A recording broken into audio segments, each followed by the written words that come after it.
প্রিয় ভাই বোনেরা বক্তব্য শুনবেন? আচ্ছা, তাহলে কথা বলি আমি, কিন্তু একটু শান্ত হয়ে বসতে হবে সবাইকে, তাহলে কথা বলা যাবে। ওই জন্য তো কথা বলা মুশকিল। এখন এই যে এখানে হাজার হাজার ভাই বোনেরা উপস্থিত আছেন, মঞ্চে দলীয় নেতা কর্মীরা আছেন, সামনে মুরব্বীবর্গ আছেন। আসসালামু আলাইকুম।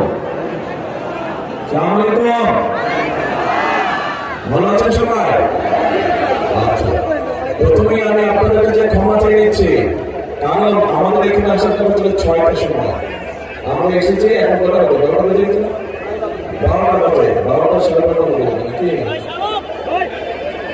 3 মিনিট পর 12টা, 6 ঘন্টা লেগেছে। কারণ সেই ময়মনসিংহ থেকে আসার পথে সারা রাস্তা আসলে আপনারা যেরকম এখানে অপেক্ষা করছেন, ঠিক সারা রাস্তা মানুষ এরকম অপেক্ষা করছে, সকলের সাথে একটু হাত মিলে আসতে আসতে অনেক সময় লেগে গেছে, আপনাদের কষ্ট হয়েছে। সেই জন্য আমি সকলের পক্ষ থেকে দুঃখ প্রকাশ করছি।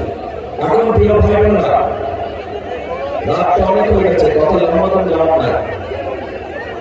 এই যে গাজীপুর শিল্পনগরী, গাজীপুর আমি মনে করি শুধু শিল্পনগরী না, এটি হচ্ছে বাংলাদেশের গার্মেন্টসের রাজধানী।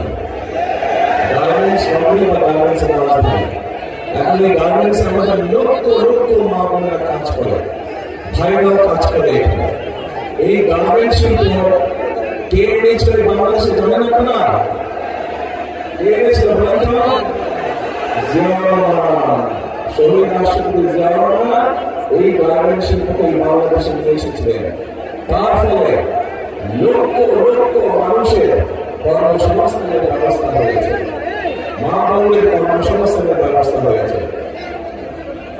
এই যে বিদেশে আমাদের শ্রমিক যারা, সেই শ্রমিক পাঠানোর ব্যবস্থা কে করেছিলেন? সেটাও শহীদ রাষ্ট্রপতি অর্থাৎ বিএনপি সরকার করেছিল।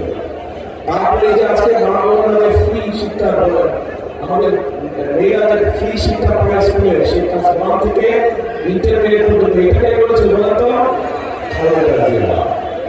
তাকে এখন দেখেন এই তিনটা দিক, একটা জিনিস বোঝা গেল আপনাদের সকলকে, পরিষ্কার হয়ে গেল যে এই দেশের থেকে